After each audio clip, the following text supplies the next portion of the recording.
So today we're going to do the handover video on this Compass Aventgarde 150. We're going to start on the outside and then we're going to move on to the inside.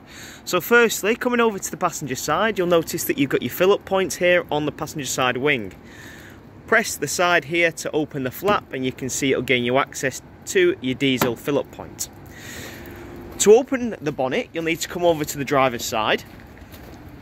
And opening up the driver's door, you can see that you've actually got a lever here to adjust the steering wheel should you want, but then just next to that you've got the bonnet release catch for the front bonnet. Underneath the bonnet you've got your battery, which is located on the left hand side, with your negative terminal at the front and your positive terminal at the back for jump starting. You've then got your brake disc fluid, which is next to that, along with your engine oil and an engine oil fill-up point just below that. On the other side you've then got your radiator coolant, and then finally in the corner here, your washer fluid for the front windscreen. Moving around to the side of the vehicle, you can see that you've got your locker here for your cassette toilet. With the locker door open, it'll gain you access to the cassette. To remove this, all you'll need to do is pull up on the yellow tab and slide the cassette out towards you. Before doing that, please ensure that the blade on the toilet is closed, and I'll show you where that blade can be closed and opened on the inside of the vehicle. If the blade is open, what can happen is this will get stuck and jammed, and if you force that and pull it, it will break the entire system. So ensure that that blade is always closed.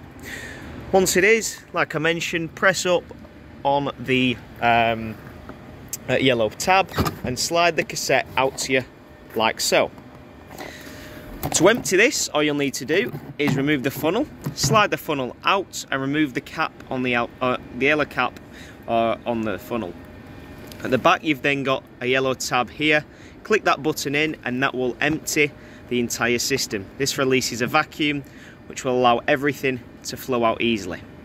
Once you've done that, you can then put a bit of water in here to swill out the cassette, and if you're using blue fluid to break down the waste, that can go inside of the cap. There's a little measurement on that cap which will indicate how much blue fluid you need to insert into the cassette. You'll also notice that you've got this yellow valve here. This actually turns, it's like a lever. You should never need to move this. This is what makes contact with the blade when you open and close it, and it will open and close the cassette. Please ensure this stays in this position. This should never be turned, so always ensure it remains in that position. Once you have put the cap back on, you've emptied the cassette, you can then offer it back up to the locker, line it up and slide it in like so until you hear that clip snap back into position, and you can see that's nice and sturdy, ready for travelling. In this locker here, this is a point for adding some flush. So when you flush the toilet as well as the fresh water, it will flush the toilet with some fluid, which will make it smell a little bit nicer, eliminating any odours, and you can fill that up from here.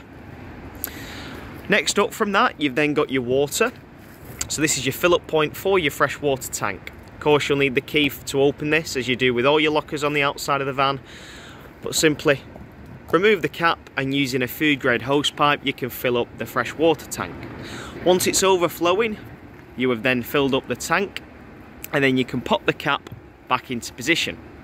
Now I'd recommend only using a food grade hose pipe to fill this tank up, because if you use a normal hose pipe you can get a build-up of bacteria in the pipe which could then end up in the tank. So I'd recommend using a food grade hose pipe to fill this tank up. Underneath that as well, we're just waiting on the cap for this, but this is a 12 volt point, so it's an external 12 volt point should you want it. And that can be used if you're on a smart site, for example, and you are plugging into an aqua roll and you didn't want to use the tank on board the vehicle. You can connect into that, and any water that you turn on and pull will pull straight from the campsite into the van, instead of using the water that you've got stored in the motorhome. And that can be done through this here. You've then got an external aerial point there as well, should you want it. And moving on, you've then got another locker, which is at the back here. Located in this locker is where you can fill up, top up with your electric and plug into your 240 volt mains hookup. So when you're on campsite, you can then access anything 230 volt in the vehicle, as indicated by the sticker here. and then you've got your leisure battery, which is just to the side of that, which is nice and accessible should you need to remove it and change it. And then moving on, at the back of the vehicle, you'll notice you've got your gas locker. In here, this will hold 2 gas bottles, 2 6 kg gas bottles that is, and they can be tied in and secured using these pieces of rope here, which will slot around the bottle. You'll notice at the top you've got your gas regulator. You'll need a pigtail which will then connect onto the top of this regulator and feed into the bottle. You can then hand tighten that and then use a spanner to tighten it onto the regulator, and then on the bottle you can simply turn the gas on to allow it to flow through the vehicle. Please note, when travelling you should never have the gas on. Only have your gas on when you're stationary and you're on your campsite using the motorhome. Moving around to the back of the vehicle, you'll notice there's a bike rack on here should you need it. And on the back of the vehicle, moving to the side rather, from the back, you've got a Fiamma awning on the side. Now I will send you a separate video showing you how the awning works, as I've only got one hand in the video and it's obviously quite difficult to film that, so I'll send you a separate video showing you how this can operate. 2 main things to remember: if it is a windy day, don't use the awning. I'd recommend taking it back in, because if you get any little bit of wind underneath here, it could potentially pull the awning from the van, ripping the awning, tearing the fabric and damaging your motorhome. So please ensure that when it's windy you don't use it. And the second thing is, although the awning can be used in rain, if it is caught in the rain, you do need to ensure that when you get a dry day or a dry spell, to pull that awning out to allow it to dry. That way the fabric, or the canvas rather, won't rot and get mouldy. You'll also notice directly above that you've also got an aerial. That's located on the inside of the vehicle, and I'll show you how to operate that shortly. Next up, you've then got a truma vent. Underneath here is actually the vehicle's chimney, if you like. To remove this, all you'll need to do is pull this towards you and this cap will remove. When travelling, you need to ensure that this cap remains on, because you don't want any dirt or debris getting into the vent itself. But when you are using the vehicle, you need to always ensure that this cap is removed. And just like that, as you can see, the vent is exposed, and then you're ready to use your heating throughout the vehicle.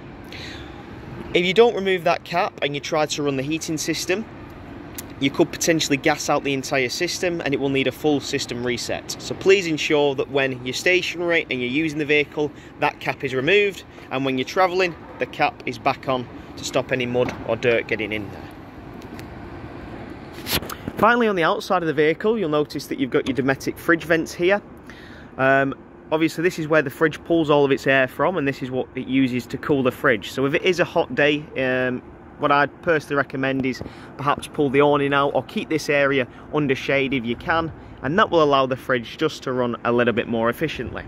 You can also buy winter covers for these. They just slot into here, and they will allow you to use the fridge when you're storing the vehicle. They'll just protect the fridge from the cold elements. So that concludes the outside of the vehicle. We're now about to jump on the inside. I did forget to mention earlier in the video that this vehicle hasn't had a valet as of yet. Same goes for the inside, but I just wanted to get this video out to you before you come to collect. Okay, so we're moving on to the inside now, and one thing that I need to point out is you've got an isolator switch here for all the electrics in the vehicle. You can turn that on and off. In order for your lights to come on and all your 12-volt systems to work, you will always need to ensure that this is on. If this is off, nothing will work in the motorhome. And as I say, this is a main isolator switch in the vehicle. Now, just coming back to the outside, one thing I did actually forget to mention when we was doing the walk around video, is you have got your first drain down points here, which is your wastewater drain down points. You can see that this grey tap, you can actually unhook this and angle it towards the grid on the site. Comes off, and that will allow you to turn that valve to drain down the wastewater tank. The grey tap indicates that it's for the waste, and then you've got 2 more drain down points, and they're both situated on the inside of the motorhome. One's for your fresh water, and the other one is actually for the boiler. And as I say, we'll get to them later, but please ensure these are always drained down when you're not using the motorhome. And what I'd typically recommend, especially with the the wastewater drain down, is just to leave that open when you are using the van and put a bucket underneath, just to ensure no water ends up in that tank. As this tank is underslung, it could potentially freeze if you are using the motorhome, so just bear that in mind. Okie dokie, so now being on the inside of the vehicle, we've got just to the left of you as you walk in, you've got your bed, which is up at the top should you want to use it, and your ladders are just clipped on to the side here. They just clip onto this bar and will allow you to get up. I've got your carpets up there for the time being. You've then got access to the front cabin, and you can swivel these seats using the red lever here. Simply pull that, and that will allow you to swivel the seats round should you need to. As you walk through the habitation door, you will come to your bathroom area. Now, to operate your taps and everything, you'll need to run your pump. Now, I'll get to that later on in the video as we go through the control panels, because obviously we'll talk about priming your system and priming your taps for your shower and your tap in the kitchen area. So we'll get onto that later. But this is an extendable piece should you want to use this as a shower. This just pulls off and will of course connect onto that point there.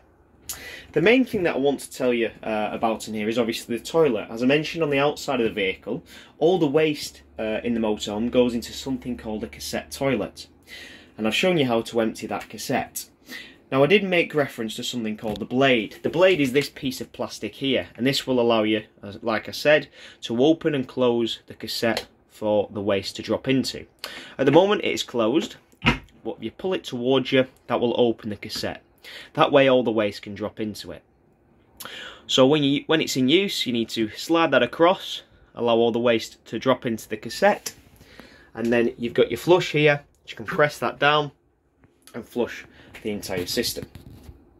Once that's all flushed, you then need to come back to the blade and pull it across to close the cassette. Now, you close it for two reasons. The main reason being it will stop, of course, odours from escaping from the cassette, but the other reason is it will just get you into the habit of having that cassette closed, so when you come to remove it to empty it, you're good to go.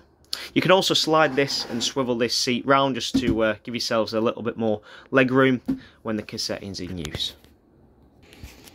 Moving away from the bathroom area, we then come on to your kitchen area. So, as I mentioned, we'll talk about priming system just shortly. But underneath here, you've got your Dometic fridge. Now, this is a three-way fridge, which means there's three ways to fuel it and power it. So you can either have it on 230-volt electric for when you're plugged in on your campsite. You can run it off your 12-volt leisure battery, or you can run it off gas. Now, your 12-volt leisure battery you'll run when the vehicle is running and the ignition is on, and your gas you'll run when you're wild camping. Now, a lot of people think that they can actually run the fridge off their 12-volt leisure battery when they're wild camping. However, that is not the case. If it was, it would simply pull so much energy, or power rather, it would leave your leisure battery with nothing.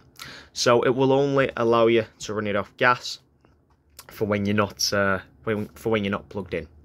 Now, you can run it off your 12-volt, like I mentioned, when your ignition is running, should you want to, as this vehicle has got a built-in alternator. So as your vehicle battery is running, it will send power via the alternator into the leisure battery, which will then power the fridge. Now, to select through these fuels, you've got a little switch here. As you can see, you can flick through the ones that you might want to choose, and then in the up position, it is turned off. On the other side, you've then got the option of changing the temperature of the fridge, and then finally, right in the corner, you'll notice there's a little igniter button there if you are running the fridge off gas. Next to the fridge, you've then got your hobs. These, of course, are all off gas, and your oven and grill are just below that. Now, moving away from the kitchen, again, back to the opposite side, you'll notice that in here, you have got a little bit of storage. Just moving them bits out, you can see on the left-hand side that you have got a freestanding table, which is quite good because you can use it on the inside or the outside of the vehicle, and that just clips into the side here. On the other side, you've got your trip box, which is in here. So if the vehicle ever trips, you can simply come to this area, which is nice and accessible, and have a look what's tripped. And then located behind the heater, you've also got your fresh water tank. Now this brings us on to your second drain down point in the vehicle, and very similar to the wastewater. To drain this down, all you've got to do is turn the valve. Now it's a little bit difficult to show you in the video because it's a little bit dark, but it's just that blue valve there. All you've got to do is turn that, and that will allow you to drain down the fresh water tank.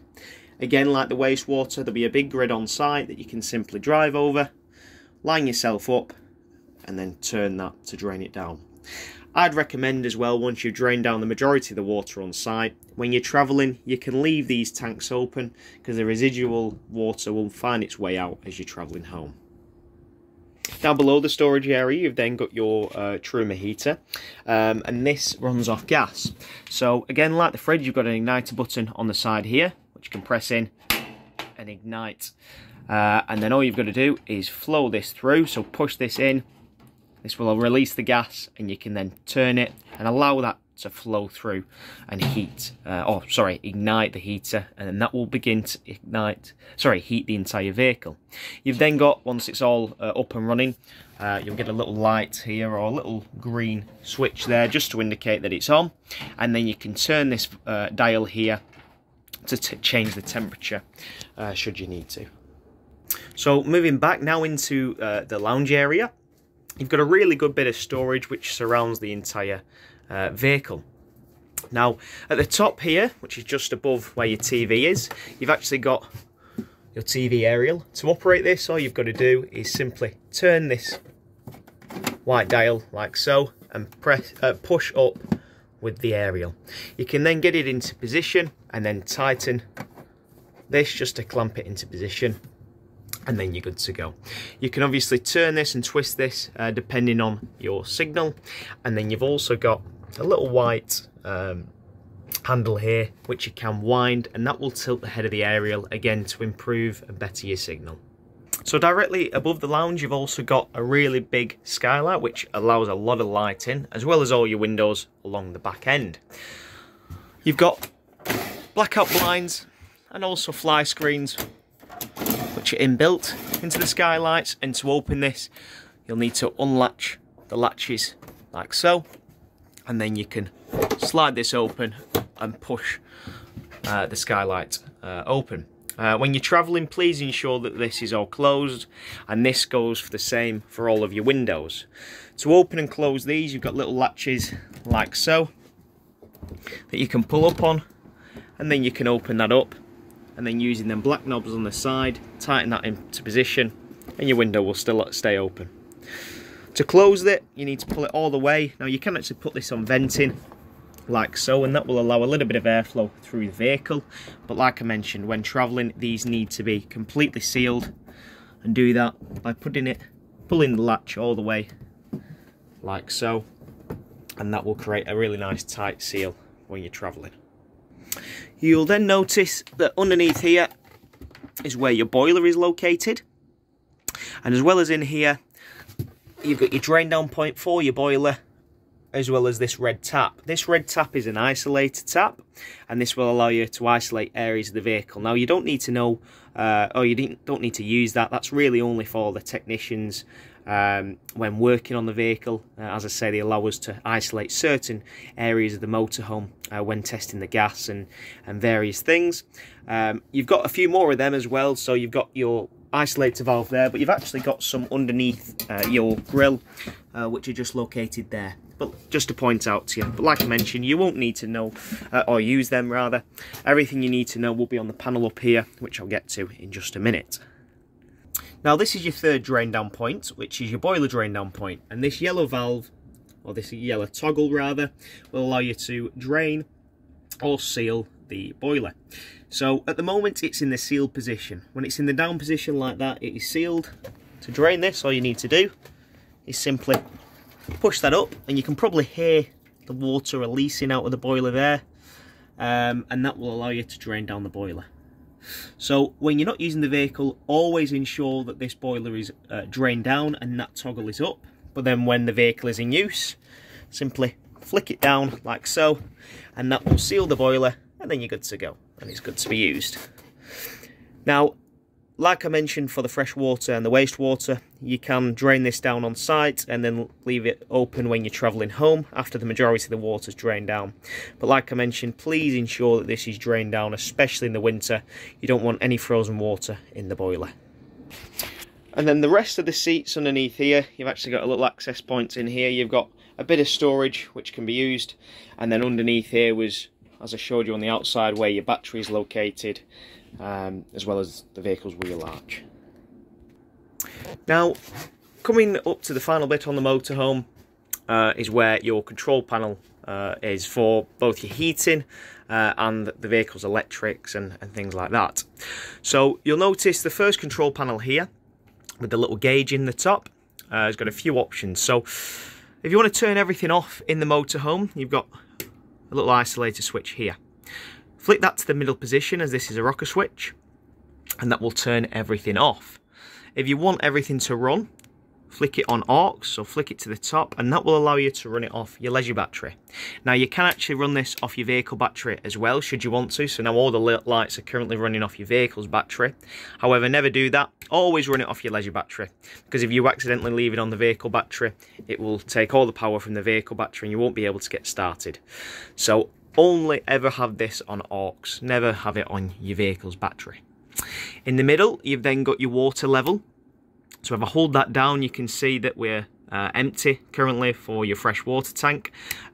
So there's nothing to empty or and no water in the motorhome. Well, this is a good gauge to tell you whereabouts you're at. And then next to that, you've then got your pump. So at the moment it is off, flick that down to turn your pump on. Now, because I've got no water in the tank, I'm not going to turn the pump on, because you don't want it to burn out the pump. So only run the pump when you've got water in the vehicle. Now, once the vehicle has got water and it's filled up, all you need to do is come to your taps, as I mentioned before, turn them on and turn them to hot. What that will do, and this goes for the same in the toilet, but what that will do is it will pull fresh water from the fresh water tank into the boiler and then out to the tap. It will spurt and splutter, and then when it's running steadily, you've primed your hot water. Once you've primed your hot water, flick it over to cold and do the same thing, and again when it will spurt and splutter, and then when it's running steadily, you've primed your system for your cold water, and you're then good to go. Now, each of these taps have got something called a micro switch on, which will activate and deactivate the pump whenever you need it, so you don't have to keep going back to turn your pump on and off. The only time you will need to make sure to turn that pump off, like I mentioned, is when you have run out of water. So it's dead easy, dead simple. I'd recommend always priming the system on hot water first, because if that's the first thing that you do when you're on site, that boiler will be primed and it'll have water in it. And then when you come to turn your heating on for the water, it will then give it a chance to heat up, because the tank will hold about 10 litres of fresh water. That's your boiler, that is. So it's going to take a while to heat 10 litres of water. It's going to take about 40 minutes. So if that's the first thing you do on site, by the time you've got everything sorted, it'll be nice and ready up to temperature. Coming over to the other side, you've then got your water temperature and your water heating. If you want to run the heating off, if you want to run the water heating off electric, you can do so by clicking this on, and that will heat the boiler using your 230 volt electric. If you want to run it off gas, and to be honest, personally, I'd recommend usually running it off gas on this age of vehicle, because the gas will work a lot more efficiently in getting that water up to temperature. You can just simply turn this on like so. You can see there's a green light there, and that will allow you to heat the boiler using gas. Once that's on, you've then got a little temperature dial here that you can turn. Now, as I mentioned on the outside, you've got a vent that you'll need to remove before running this off the heater, off the gas rather. So please ensure that that's removed before switching this on. If you haven't removed it, you'll get a red light in here to indicate that it's gassed the system out, and again, that's where you'll need a full system reset. And that concludes the handover video on this Compass Aventgarde 150. I hope you enjoyed.